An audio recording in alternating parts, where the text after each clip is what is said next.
Los huesos de José. Por la fe José, al morir, mencionó la salida de los hijos de Israel y dio mandamiento acerca de sus huesos. Hebreos 11:22. No podríamos decir con facilidad cuál acción en una vida piadosa es más apreciada por Dios. En este capítulo, el Espíritu Santo escoge de entre las vidas de algunos hombres buenos los más deslumbrantes ejemplos de su fe. Yo no hubiera esperado que mencionara la escena de los momentos finales de la vida de José como la prueba más ilustre de su fe en Dios. Esa vida memorable, tal vez la más interesante en toda la Sagrada Escritura, con la excepción de una, abunda en incidentes de los cuales el Espíritu Santo habría podido decir por boca de su siervo Pablo: por la fe, José hizo esto y aquello, pero no se menciona nada salvo la escena final. Especialmente el triunfo de su castidad contra una tentación tan conocida y sumamente severa habría podido ser atribuida muy apropiadamente al poder de su fe, pero eso es soslayado, y el hecho de que dio mandamiento respecto a sus huesos es destacado como la prueba más ilustre de su fe. ¿Acaso no nos dice eso, amados hermanos y hermanas, que somos muy pobres jueces de lo que más agrada a Dios? Es muy probable que Dios se agrade más de nosotros cuando menos nos agradamos a nosotros mismos. Esa oración por la que nos lamentábamos y que considerábamos que no era una oración, pudiera haber contenido mayor suplicación que alguna otra intercesión que tuvimos en mayor consideración. Ese sermón que nos hizo lamentarnos en la amargura de nuestra alma, porque pensamos que lo habíamos predicado muy débilmente, pudiera haber sido a los ojos de Dios más precioso que muchos discursos elocuentes respecto a los cuales nos congratulábamos. Esa prueba que nosotros pensamos que habíamos enfrentado con tanta impaciencia, pudo haber sido delante de Dios una exhibición de verdadera paciencia cuando Él miró en lo profundo de nuestras almas. Los sondeos por medio de los cuales nos juzgamos a nosotros mismos son muy imprecisos. Pudiera ser que cuando leamos nuestras propias biografías a la luz de la eternidad, nos sorprenderemos al comprobar que Dios ha encomiado altamente aquello por lo que nosotros lloramos, mientras que mucho de lo que nos gloriábamos será desechado como plata reprobada. Dios no ve a la manera del hombre, pues el ser humano se fija en la apariencia externa, pero Él mira el corazón, y su mirada penetra hasta lo más hondo. Jehová pesa los espíritus. Él no sopesa según el color, la forma o el brillo, sino según el peso real, y de aquí que cuando pesó el carácter de José, le dio preponderancia a un incidente en el que la fe estuvo realmente presente con mucha fuerza, pero no para el observador superficial. Pudiera parecer sorprendente que la instrucción girada por José con relación a su cuerpo sea mencionada como un notable acto de fe, mas no una instrucción similar dada por Jacob, pues ¿acaso no dio también Jacob un mandamiento con relación a sus huesos? Les mandó luego y les dijo: yo voy a ser reunido con mi pueblo. Sepultadme con mis padres en la cueva que está en el campo de Efrón el Eteo, en la cueva que está en el campo de Macpela, al oriente de Mamre, en la tierra de Canaán, la cual compró Abraham con el mismo campo de Efrón el Eteo, para heredad de sepultura. Allí sepultaron a Abraham y a Sara su mujer, allí sepultaron a Isaac y a Rebeca su mujer, allí también sepulté yo a Lea. Les pidió que trasladaran su cuerpo a ese preciado mausoleo de la familia, ubicado en Macpela, donde descansaban sus padres. ¿Por qué no fue en Jacob un caso de fe, como lo fue en José? No podemos hablar siempre de manera contundente sobre estas cosas, pero pensamos que hay una diferencia fundamental entre ambos casos. Ustedes notarán que el deseo de Jacob de ser enterrado en Macpela fue explicado por él mismo como proveniente mayormente de un afecto natural. Él menciona su relación con Abraham, con Isaac, con Lea, y así sucesivamente, y con ese sentimiento natural que es sumamente encomiable, pero que no es producto de la gracia, Jacob desea ser enterrado con sus propios deudos. Cuando su alma fuera unida a su pueblo, quería que su cuerpo estuviera al lado de sus propios familiares. Este deseo era probablemente tanto un gesto de la naturaleza como una expresión de la gracia. Es seguro que el afecto natural habría guiado a José a desear lo mismo, pero él no lo expresa de esa manera. Además, puede verse que Jacob manda a sus hijos que hagan con sus huesos lo que ellos podían hacer fácilmente. Debían llevarlos a Macpela y enterrarlos de inmediato. Él sabía que su hijo José estaba en el poder en Egipto y por tanto todo lo que fuera necesario para su funeral sería provisto. La corte egipcia, según quedó demostrado, estaba lo suficientemente dispuesta a darle la inhumación más suntuosa. De hecho, guardaron luto por él 40 días, denotando con eso que era una persona tenida en alta estima. Jacob, por tanto, no mandó que se hiciera nada que no pudiera realizarse. No hubo ninguna exhibición muy notable de fe en el hecho de ordenar un pronto funeral que el amor filial de José podía cumplir con facilidad.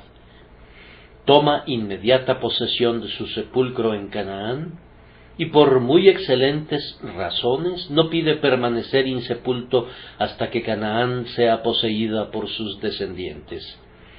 Jacob opta por una sepultura inmediata, pero José pospone su inhumación hasta que la promesa del pacto sea cumplida.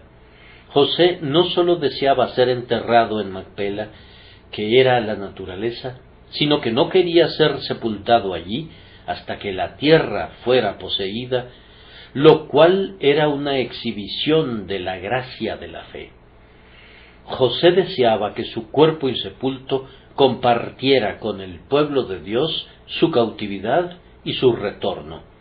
Estaba tan seguro de que saldrían de la cautividad que pospone su entierro hasta ese feliz acontecimiento, y así convierte lo que hubiera sido un deseo natural en un medio de expresar una santa y piadosa confianza en la promesa divina.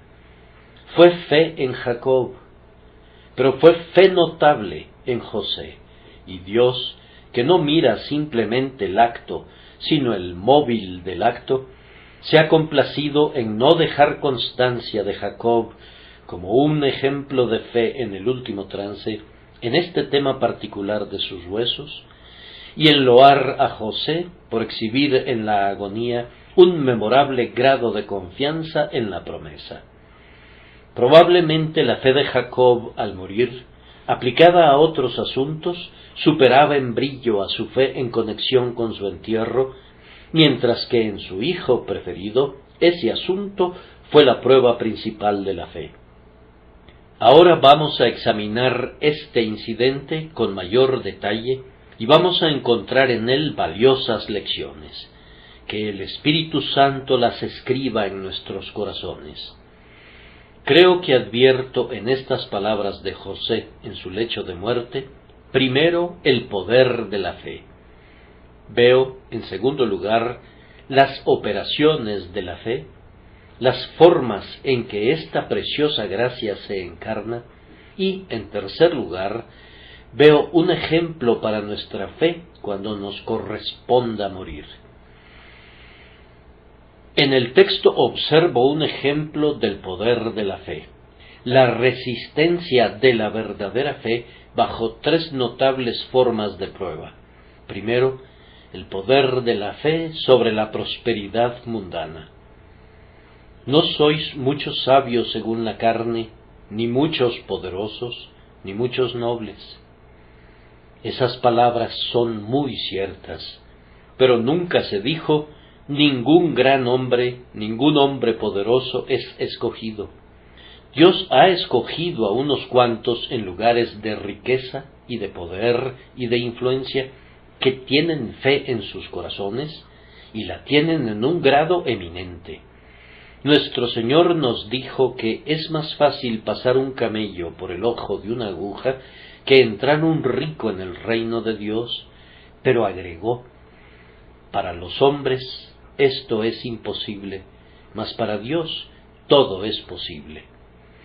Observen, entonces, la dificultad que rodeaba el caso de José, y luego vean cuán grande debe de haber sido la fe que triunfó sobre la dificultad. La posición de José, después que hubo enfrentado sus primeras pruebas en Egipto, fue muy eminente. Poseía riquezas ilimitadas. José era el virrey del país entero, y Faraón le había dicho, solamente en el trono seré yo mayor que tú. Era en todos los sentidos, excepto en nombre, el señor absoluto de esa gran nación. Podía hacer lo que quisiera. Estaba rodeado de toda la suntuosidad de la realeza. Y cuando iba en su carro a través de las calles, los heraldos pregonaban delante de él, «¡Doblad la rodilla!». Con todo, esto no impidió que José poseyera fe en Dios, y una fe que perseveró hasta el fin. Mis queridos hermanos, las pruebas de la fe son usualmente las de la pobreza, y muy gloriosamente se comporta la fe cuando confía en el Señor, y le va bien, y es alimentada incluso en la tierra de la hambruna. Pero es posible que las ordalías de la prosperidad sean mucho más severas, y es por esto un mayor triunfo de la fe cuando el rico no pone su corazón en las riquezas inciertas y no tolera que el grueso barro de este mundo estorbe su peregrinación al cielo. Es difícil sostener una copa llena con una mano firme, pues algo se derrama usualmente. Pero cuando la gracia hace que unos hombres ricos y unos individuos de elevada posición de poder y autoridad actúen correcta y piamente, entonces la gracia es grandemente glorificada.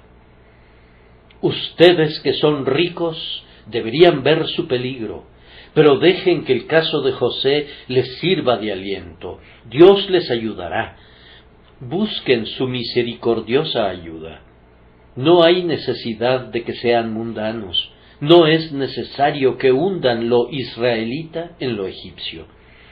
Dios puede guardarlos tal como guardó a Job, para que sean perfectos y rectos, y no obstante, permite que tengan posesiones sobremanera grandes. Igual que José, pueden ser a la vez más ricos y mejores que sus hermanos. Será muy difícil y van a necesitar de muchísima gracia, pero el Señor su Dios les ayudará y aprenderán, como Pablo, a cómo abundar, y como José de Arimatea, serán a la vez hombres ricos y devotos discípulos.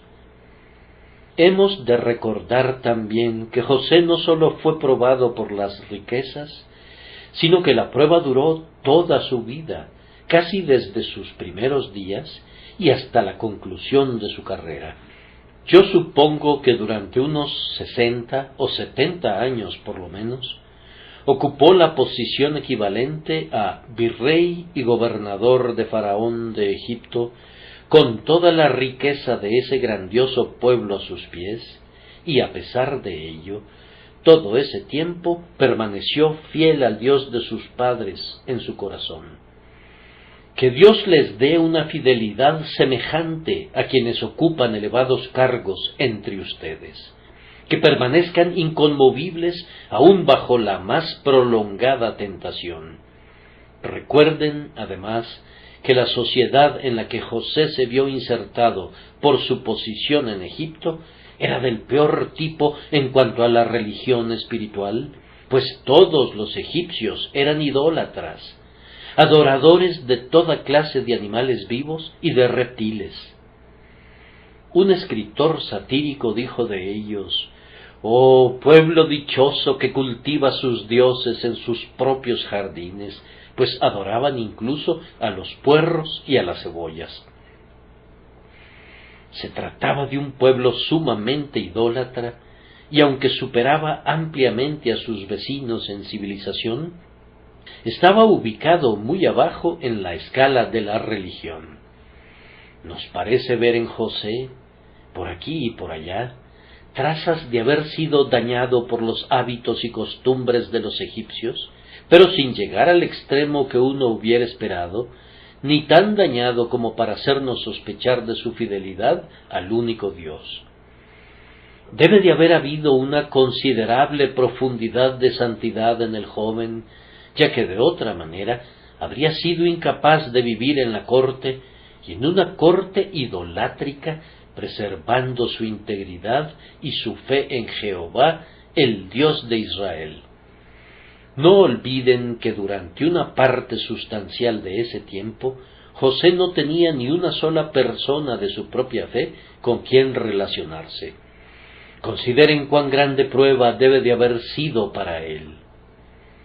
He conocido a personas muy fervorosas en la religión mientras vivían con cristianos celosos, y muy diligentes mientras escuchaban un ministerio ardoroso, las cuales, cuando fueron separadas de la sociedad cristiana, o cuando fueron compelidas a sentarse bajo un gélido ministerio, se convirtieron en un fracaso espiritual. Ay, lamento por algunos que cuando son trasplantados a un suelo más duro han decaído tanto que sería difícil decir si son árboles plantados por la diestra del Señor o no. José fue trasplantado a un lugar donde no había oración en la casa, ni amigos, ni maestros piadosos con quienes se pudiera intercambiar palabra, nadie que supiera de Jehová o del pacto hecho con Israel. José estaba completamente solo en medio de un pueblo idólatra, con todas las tentaciones de Egipto ante sí, en posesión de sus riquezas y sus tesoros, y tentado a vivir como vivía el pueblo en todo tipo de paganismo, y sin embargo, a pesar de todo eso, se sostuvo como viendo al invisible, y al final murió lleno de una fe confiada, gozosa y piadosa en el Dios de sus padres. Este es un gran triunfo de la fe, y yo quisiera instar a cualquiera de mis amados hermanos aquí, que realmente aman al Señor, que busquen que esa obra de gracia en ellos sea tan profunda, tan verdadera y tan íntegra, que si Dios los hiciera reyes, no se volverían altivos por eso. Si Dios los separara de inmediato de los vínculos cristianos, no lo olvidarían a Él, y si se vieran expuestos de inmediato a todas las tentaciones del mundo, las resistirían a todas. Pueden ustedes ver que el poder de la fe de José fue abundantemente evidenciado en su triunfo sobre sus circunstancias mundanas. En segundo lugar, ven aquí el poder de su fe exhibido en su triunfo sobre la muerte. Si van al último capítulo de Génesis, verán que dice: «Yo voy a morir, mas Dios ciertamente os visitará». O, como lo expresa el texto, mencionó la salida de los hijos de Israel. La muerte es un gran examinador de la sinceridad de un hombre y un gran demoledor de paredes inclinadas y de cercas que se tambalean. Los hombres han pensado que todo estaba bien con ellos, pero cuando las crecidas del Jordán los han alcanzado, han descubierto que las cosas son muy diferentes. Aquí vemos a José tan sereno y tan tranquilo que recuerda el pacto, se apoya en él y se regocija en él. Habla de la muerte como si sólo se tratase de una parte de la vida, siendo comparativamente un asunto muy pequeño para él. No da evidencia de agitación de ningún tipo, ni lo distrae ningún miedo, pero da su último testimonio a sus hermanos que se reúnen en torno a su lecho, en relación a la fidelidad de Dios y a la infalibilidad de su promesa. Además, si he de colegir a partir del texto que el Espíritu Santo ha escogido el ejemplo más refulgente de la fe en la vida de José, es hermoso advertir que el grandioso anciano se vuelve sobremanera ilustre en su última hora. La muerte no apagó, sino que más bien iluminó el oro que había en su carácter. En su lecho de muerte, más que en el resto de su vida, su fe dora con gloria su entorno como un sol poniente. Ahora que el corazón y la carne le fallan, Dios se convierte más que nunca en la fuerza de su vida, así como sería pronto su porción para siempre. ¿No es algo grandioso que un cristiano realice su mejor acción al final, siendo más fuerte en poder divino cuando su propia debilidad es suprema? ¿Deberíamos desear servir a Dios en la juventud, en la salud, en la fortaleza, con todo el poder que tenemos? Pero pudiera sucedernos que, como Sansón, nuestro último acto fuese el mayor. Muchos hombres buenos gimen por su vida, ya que habiendo hecho todo lo que podían, resulta insatisfactorio. Pero tal vez el Maestro pudiera tener el propósito de darles una misericordia culminante, justo al final, y hacer que el lugar de su partida sea la escena de su más gloriosa victoria, de manera que entren en el cielo llevando los laureles de la fe, para allí arrojarlos a los pies del Salvador. De cualquier manera, José es un noble ejemplo de la victoria de la fe sobre la muerte.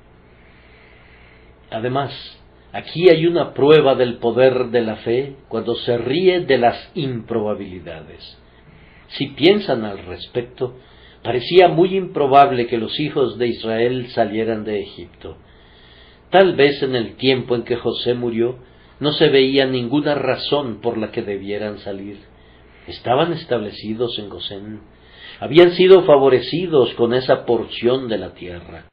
La sabiduría de José había seleccionado la parte más fértil del delta del Nilo como la tierra de pastoreo para sus rebaños. ¿Por qué habrían de querer salir? Disponían de todas las comodidades que la tierra podía ofrecerles. Entonces, ¿por qué habrían de desear salir de Egipto para ir a la tierra de Canaán, donde los cananeos disputarían cada pulgada de terreno y donde había pocas ventajas, si es que hubiese alguna, y muchas desventajas? Supongan que José hubiere visto por anticipado, como tal vez lo hizo, gracias a una visión profética, que otra dinastía sucedería a la del faraón que lo había honrado, y que Israel sería oprimido. Entonces debe de haber sentido, si sopesó las probabilidades, que era improbable en sumo grado que los hijos de Israel, reducidos a la esclavitud, fueran capaces de abrirse paso alguna vez para salir de Egipto para alcanzar la tierra prometida. Si se le hubiese preguntado a cualquier persona calificada para juzgar respecto a la posible ocurrencia de un conflicto entre las 12 tribus y los ejércitos de Egipto, habría respondido: Israel sería pisoteado de inmediato como paja para el muladar, y el pueblo permanecería en una servidumbre perpetua. Pero la mira de José estaba puesta en la poderosa promesa: y en la 4ª generación volverán acá. Él sabía que cuando los 400 años hubieran transcurrido, se cumpliría la visión de Abraham de un horno humeando y de una antorcha de fuego, y la palabra sería establecida. Mas también a la nación a la cual servirán juzgaré yo, y después de esto saldrán con gran riqueza. Aunque todavía no podía saber que Moisés diría: Jehová ha dicho así, deja ir a mi pueblo, para que me sirva. Aunque no pudiera haber visto anticipadamente los portentos en el Mar Rojo, y cómo Faraón y sus carros serían tragados allí, y aunque no predijo el desierto, ni la nube de fuego y de humo, ni los cielos vertiendo el maná, con todo, era firme su fe en que por algún medio el pacto sería cumplido.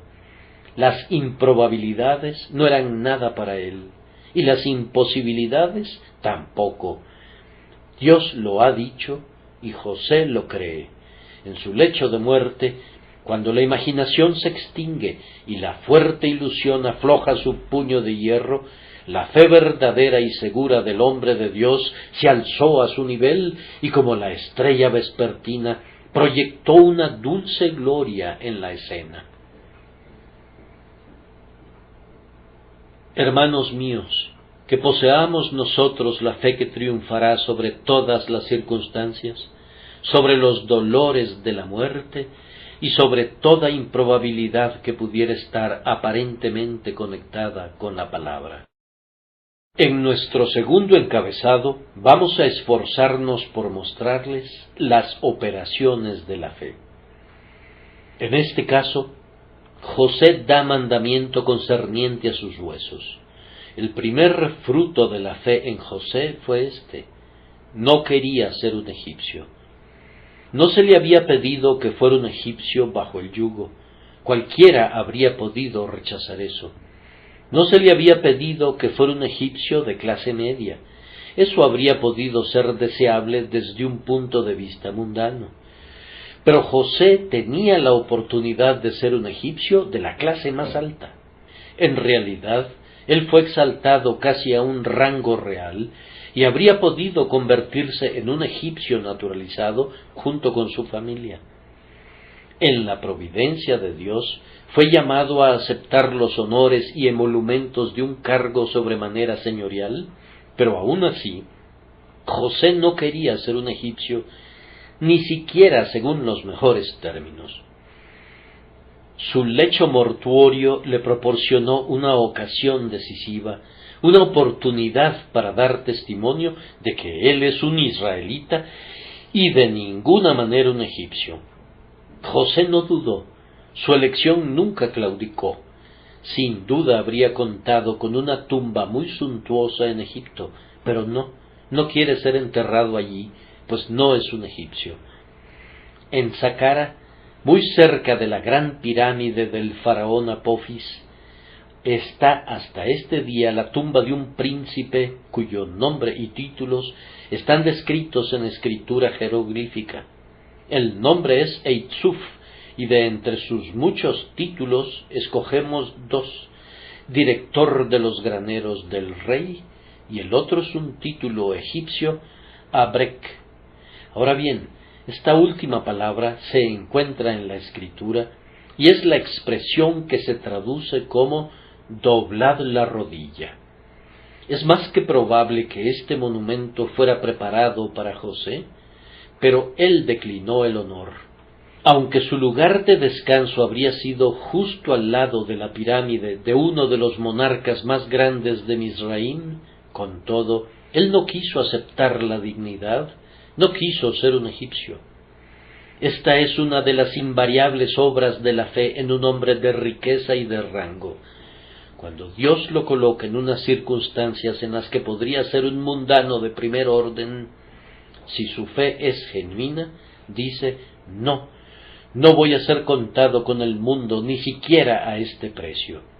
Él teme por sobre todas las cosas que se pueda suponer que tiene su porción en esta vida. Si pudieras poner a un cristiano sobre el trono, el primer temor que tendría sería este: ¿he de ser distraído por una corona terrenal y he de perderme de la diadema celestial? Ponlo en la corte y su gran pregunta será: ¿Cómo podré demostrar que no soy uno de los ciudadanos de este mundo? Rodéalo de amplios acres, de una noble mansión, de una gran propiedad, y no obstante, él dirá, acepto agradecidamente esto de Dios, pero, oh, no quisiera tenerlo si lo tuviera con la condición de ser contado entre los seguidores de Mamón. Y ahora que he obtenido riquezas, mi oración cotidiana a Dios será, Señor, ayúdame para que use de tal forma mi condición, que no sirva con ella a este mundo malvado, sino que pueda ser un padre para tu pobre Israel. Si se llegara al punto de tener que elegir entre el reproche de Cristo y los tesoros de Egipto, optaré por el reproche de Cristo y renunciaré al tesoro. Yo no puedo ser un egipcio. Oh hombres ricos, este debe ser un punto importante de preocupación para ustedes.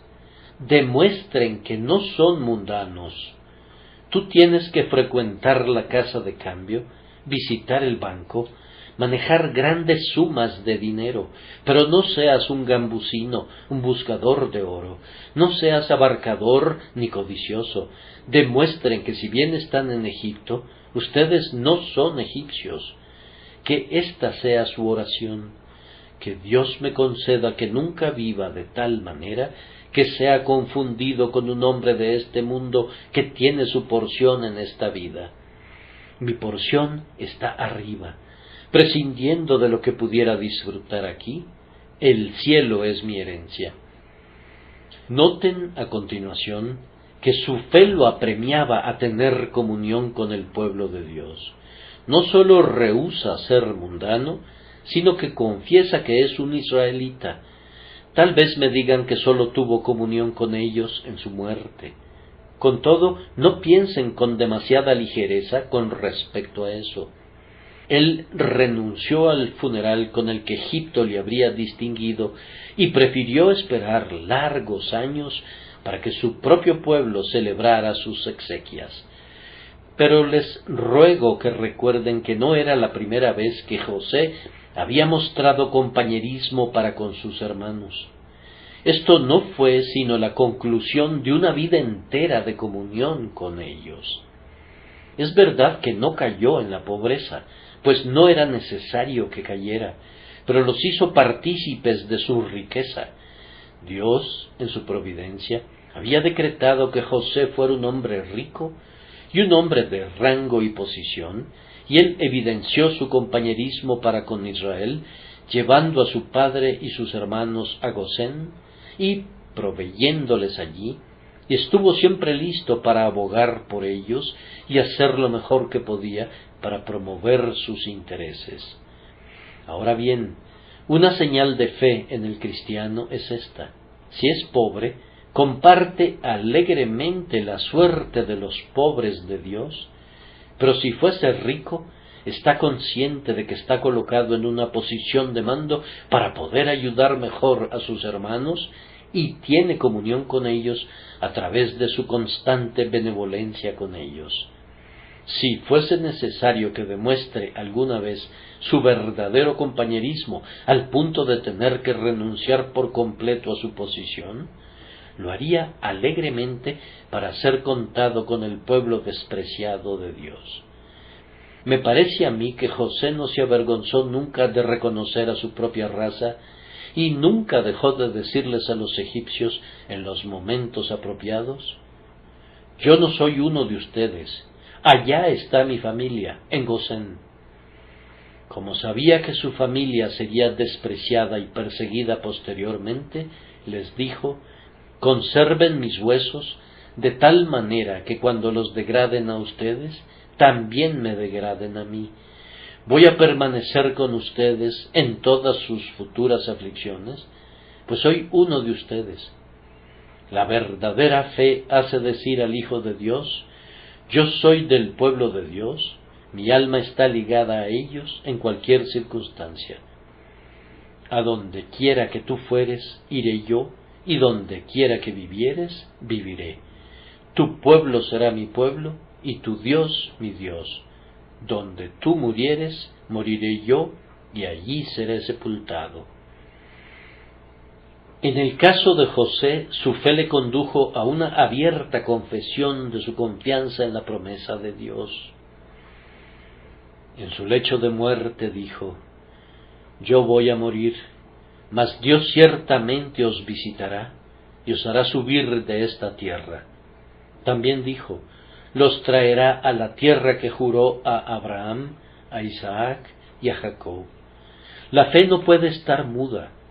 Es sabido que su lengua ha estado callada debido a la desconfianza, pero al final se ha visto obligada a hablar. Y hermanos míos, ¿por qué la fe de ustedes no habría de hablar más a menudo, ya que su voz es dulce y su faz es majestuosa? Ninguna lengua es más dulce para el oído de Cristo, ni más potente para los corazones de los hombres, que la lengua de la verdadera fe. Si su fe fuera real, aunque pudieran ocultar por un tiempo su luz debajo de un almud, no serían capaces de hacerlo siempre por largo tiempo, sino que serían compelidos a decir: yo creo el Evangelio de Cristo, yo creo en la promesa de Dios. Él guardará su pacto y yo confieso ser un creyente en su verdad. Habiendo declarado así su fe, José mostró en la práctica que pretendía hacer la confesión, que no era un asunto de forma, sino un asunto del corazón.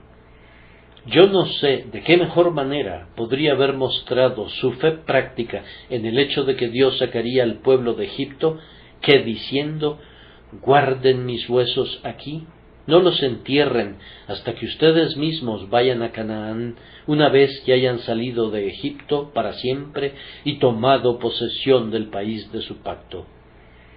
El creyente en Dios encontrará maneras prácticas de demostrar su fe.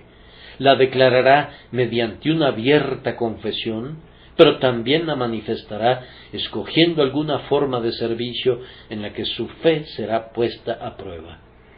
O si le fuese asignada alguna aflicción de parte de Dios, la aceptará alegremente, esperando que Dios le dará la fuerza necesaria para poder hacer frente a la emergencia, y así su fe triunfará en la tribulación. La fe que no se demuestra por obras es una fe que ha de ser temida. Si tu fe no te hace hablar nunca por tu Dios o servirle, es una fe bastarda, una presunción innoble que arruinará tu alma. No vino nunca de Dios y no te llevará a Dios. Pero José era muy práctico, tan práctico como las circunstancias le permitían serlo. Además, noten que poseyendo él mismo la fe, José alentaba la fe de otros. No se puede decir de nadie que tiene una fe real si no se preocupa porque la fe pueda ser encontrada en los corazones de sus prójimos. Pero, dices tú, ¿qué hizo José para alentar la fe de otros?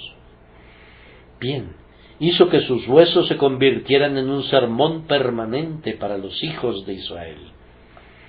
Leemos que fueron embalsamados y puestos en un ataúd en Egipto, y así estuvieron siempre bajo la custodia de las tribus. ¿Qué quería decir eso? Cada vez que un israelita se acordaba de los huesos de José, pensaba: hemos de salir de este país algún día. Tal vez se tratara de un hombre que prosperaba en los negocios, que acumulaba riquezas en Egipto, pero se diría a sí mismo: tendré que despedirme de todo esto. Los huesos de José han de ser trasladados, no he de quedarme aquí para siempre. Y luego, mientras actuaba como una advertencia, su cuerpo serviría también de motivación, pues cuando los capataces comenzaron a afligir al pueblo y su tarea de ladrillos fue incrementada, el deprimido israelita diría: no voy a salir nunca de Egipto.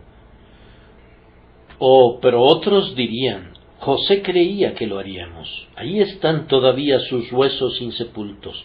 Él nos ha legado la seguridad de su confianza en que Dios, a su tiempo, sacaría a su pueblo de esta casa de servidumbre. Me parece a mí que José había pensado que esta disposición era lo mejor que podía hacer en general para que los israelitas recordaran perpetuamente que eran forasteros y peregrinos, y para animarlos en la convicción de que a su tiempo serían liberados de la casa de servidumbre y establecidos en la tierra que fluía leche y miel. La fe verdadera busca propagarse en los corazones de otros. Es denodada, ávida, intensa, si por cualquier medio puede esparcir un puñado de la simiente santa que caiga en buena tierra y glorifique a Dios. Es una buena prueba de tu propia fe cuando te entregas a promover la fe de los demás. Noten también que la fe de José lo condujo a poner la mira en las espiritualidades del pacto. José no tenía nada terrenal que ganar al hacer que sus huesos fueran enterrados en Canaán más bien que en Egipto. Eso no es algo que importe mucho para un hombre moribundo. Es natural que nos guste ser enterrados con nuestros parientes, pero por otra parte, querríamos ser enterrados cuanto antes después de la muerte. Ninguno de nosotros desearía voluntariamente que sus huesos permaneciesen insepultos durante algunos cientos de años con el objeto de que puedan llegar finalmente al sepulcro de la familia. Yo creo que José no tenía ojos para las meras secularidades del pacto, sino que tenía puesta la mira en las bendiciones espirituales que son reveladas en Jesús, la grandiosa simiente de Abraham. Eso lo hacía decir: yo no soy ningún egipcio, soy uno de la simiente que el Señor ha escogido. Yo espero la venida del Mesías, tengo parte y suerte en el pueblo escogido de Dios. Voy a reclamar eso, voy a reclamarlo no solo para mí, sino también para mis hijos y para mi casa. En la providencia de Dios, sin ninguna culpa de su parte, José había desposado a una mujer egipcia. Manasés y Efraín eran, por tanto, egipcios a medias, y si el padre hubiese sido enterrado en Egipto, los hijos hubieran podido apegarse a Egipto y separarse de Israel. José parece decirles: no, hijos míos, ustedes no son egipcios, ustedes son israelitas como su padre. No entierren jamás mis huesos en Egipto, los insto a que no los entierren nunca hasta que puedan depositarlos en el antiguo sepulcro de nuestra raza. Sean genuinamente israelitas, séanlo a carta cabal, pues la mejor posesión no es la que yo pueda legarles en Egipto, que se disipará, sino la herencia a la que les pido que miren es la herencia espiritual que me alegraría que recibieran. Manasés y Efraín, mis huesos los instarán a que no se vuelvan egipcios, a que no se conformen al mundo, ni busquen su reposo aquí. Los huesos de su padre han de atraerlos hacia Canaán. No descansen nunca hasta que sientan que tienen un interés en las bendiciones espirituales del pacto. Además, me parece que la fe de José respecto a sus huesos insepultos se manifestaba en su disposición a esperar el tiempo de Dios para recibir la bendición esperada. Dijo él: yo creo que seré enterrado en Macpela, y yo creo que mi pueblo saldrá de Egipto. Lo creo y estoy dispuesto a esperar. Todo ser humano al morir quiere ser enterrado decentemente y cuanto antes. ¿Quién querría que sus huesos quedaran regados por todas partes? Pero este hombre está dispuesto a esperar para su funeral y seguir esperando, sin importar cuán prolongado sea el tiempo de la cautividad de Israel. Es algo grandioso tener una fe paciente. Es más fácil decir que hacer esto: estad firmes y ved la salvación de Dios. El que creyere, no se apresure. Nosotros tenemos mayormente una prisa pueril. Quisiéramos estar en el cielo mañana, pero si fuésemos sabios, Deberíamos estar contentos de quedarnos afuera hasta que Dios nos permita entrar. Quisiéramos experimentar la resurrección mañana, y muchos ansían la venida de Cristo cuanto antes. Espera la fecha establecida por el Señor, oh impaciente rezongón. Ten un espíritu tranquilo y un corazón apacible, pues la visión no se demorará. Debes estar dispuesto a esperar. Debes estar dispuesto a que tus huesos descansen en el polvo hasta que resuene la trompeta de la resurrección, y si pudieras elegir al respecto, devuelve el poder de tu elección al Señor en el cielo, pues Él sabe lo que es mejor y lo más conveniente para ti. Me agrada la idea de un hombre que no podía esperar ya más en vida, pues tenía que morir, pero que demuestra la capacidad de espera de su espíritu, conviniendo que sus huesos esperaran hasta que pudieran ser depositados en Canaán. Ustedes notarán que tenía el deseo de José, pues cuando Israel salió de Egipto, verán en el capítulo 15 de Éxodo que Moisés se ocupó de llevar consigo los huesos de José, y lo que es más bien singular es que esos huesos no fueron enterrados tan pronto como entraron en Canaán, ni fueron enterrados durante las prolongadas guerras de Josué con las diversas tribus, pero en los versículos finales del libro de Josué, cuando casi toda la tierra había sido conquistada y el país había sido repartido entre las diferentes tribus y habían tomado ya posesión de la tierra, entonces leemos que enterraron los huesos de José en el campo de Siquem, en el lugar en que Abraham había comprado para un sepulcro. Es como si los restos de José no pudieran ser sepultados antes que los israelitas hubieran conquistado el país, antes que se establecieran y que el pacto se cumpliera. Entonces tenía que ser enterrado, pero no antes. Cuán bendecida es la fe paciente que espera que Dios se tome su tiempo, cree en Él y deja que Él se espere tanto como quiera. Debo concluir abordando el tercer punto. Creo que tenemos en nuestro texto, queridos amigos, un ejemplo a seguir para nuestra fe sobre cómo actuar cuando llegue también el momento de nuestra muerte. Imaginaremos que nuestra muerte está muy cercana, y esta idea será literalmente verdadera para algunos, y cierta para todos nosotros tarde o temprano.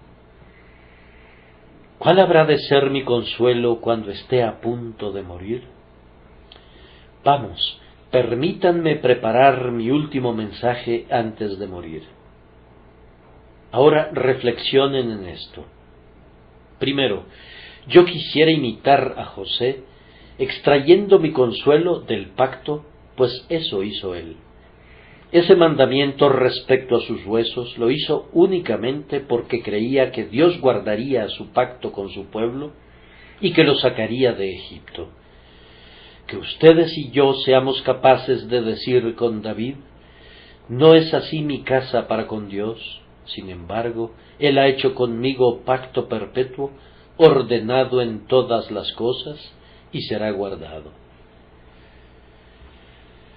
Ah, alma mía, esto no es morir, sino sólo un transitar de la tierra al cielo. Jesús, quien es el mismo, el pacto, alivia muy benditamente los lechos mortuorios de sus santos. A un hombre de color negro le preguntaron, después de haber estado atendiendo a su ministro una noche: ¿cómo está tu amo? Él respondió: se está muriendo lleno de vida. Es algo grandioso cuando tenemos disponible el pacto para pensar en él. Entonces tú puedes morir lleno de vida. Puedes desplazarte de esta vida inferior estando lleno de vida eterna y antes que la vida temporal se hubiere desvanecido, de tal manera que nunca estés desprovisto de vida, pues la vida de la gracia se integra a la vida de la gloria, tal como el río lo hace en el océano. José puede ser un ejemplo para nosotros en el sentido de que recibió el consuelo viendo el futuro de su pueblo. Ciertamente Dios os visitará y os hará subir de esta tierra a la tierra que juró. Muy a menudo los pensamientos de un cristiano agonizante se ven turbados por la condición de la Iglesia de Cristo. Teme que días tenebrosos estén cayendo sobre ella. Si es un ministro, pregunta ansiosamente: ¿qué hará mi gente ahora que ya no puedo guiarlos y alimentarlos? ¿No serán como un rebaño sin pastor? Pero aquí intervendrá la consolación, pues hay mejores días para la Iglesia de Dios. Aunque los padres duerman, todas las promesas, en verdad, están por engendrar un glorioso día de gracia. Aunque uno tras otro todos nosotros moriremos, no hay días tenebrosos para nuestros descendientes, sino que vienen días de brillantez. Aparezca en tus siervos tu obra y tu gloria sobre sus hijos. Preciso es que reine hasta que haya puesto a todos sus enemigos debajo de sus pies. Los reyes de las costas le han de reconocer, y los merodeadores del desierto se postrarán delante de él. Jesús, el Cristo de Dios, ha de ser Rey sobre toda la tierra, pues Dios lo ha jurado, diciendo: y verá toda carne la salvación de Dios. Y se manifestará la gloria de Jehová, y toda carne juntamente la verá, porque la boca de Jehová ha hablado. Con pensamientos como esos en nuestras mentes, muy bien podemos cerrar nuestros ojos en la muerte, con un canto en nuestros labios. Y luego, hermanos míos, tenemos otra esperanza más brillante con la cual morir, si hemos de morir antes de que sea cumplida, y esa esperanza es: Cristo Jesús, el Hijo de Dios, visitará a su pueblo. Hermanos, la dichosa esperanza en la segunda venida de nuestro Señor Jesucristo puede iluminar la cámara de la muerte con esperanza. Tal como dijo José, Dios ciertamente os visitará. Se aproxima el tiempo cuando el Señor descenderá del cielo con voz de mando, con trompeta de arcángel y la voz de Dios. Nuestro testimonio a la hora de la muerte debe ser con el fin de que, con toda seguridad, Él viene pronto y su recompensa está con Él. Nosotros no tenemos que poner la mira en el futuro como el judío lo hacía. Él esperaba la primera venida, pero nosotros estamos pendientes de la segunda venida. Esto nos animará aún en nuestra partida, pues si muriéramos antes de que Él viniera, aún así tendremos parte en el esplendor, pues los muertos en Cristo resucitarán. Podemos agregar a todo esto una esperanza respecto a nuestros huesos. Podemos decirles a nuestros llorosos parientes, cuando se reúnan en torno a nuestro lecho, que den a nuestros huesos una sepultura decente. No necesitan hacer ostentación de nuestros nombres, ni escribir nuestras imaginadas virtudes sobre la piedra, pero les diremos que resucitaremos y que nos entregaremos al seno de nuestro Padre y nuestro Dios con la plena convicción de que nuestro polvo será vivificado. Mis ojos lo verán en aquel día, verán al Dios que murió por mí, y todos mis huesos vivificados dirán: Señor, ¿quién hay como tú? Yo no sé cuándo un testimonio de la resurrección pudiera sonar más dulcemente que cuando brota de los labios de un santo que está a punto de abandonar este cuerpo mortal para entrar en la presencia de su Dios. Es bueno decir, al abandonar estas manos y estos pies y todos los miembros de esta estructura mortal: hasta luego, pobre cuerpo, voy a regresar otra vez a ti. Tú serás sembrado en debilidad, pero resucitarás en poder. Tú has sido un amigo fiel y un siervo de mi alma, pero serás todavía más idóneo para mi espíritu cuando suene la trompeta y los muertos resuciten. Ojalá que nos cuidemos de que nuestro último acto sea un triunfo de la fe, el acto culminante de nuestras vidas. Que Dios nos ayude que así sea.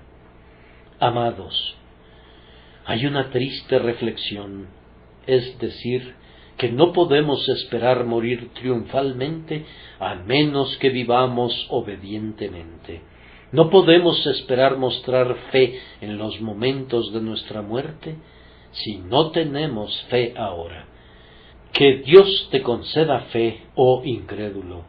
Buscador, no descanses hasta obtenerla, y que el Espíritu de Dios te dé la fe de los elegidos de Dios, para que viviendo puedas servir a Dios, y muriendo puedas honrarlo tal como José lo hizo en la antigüedad.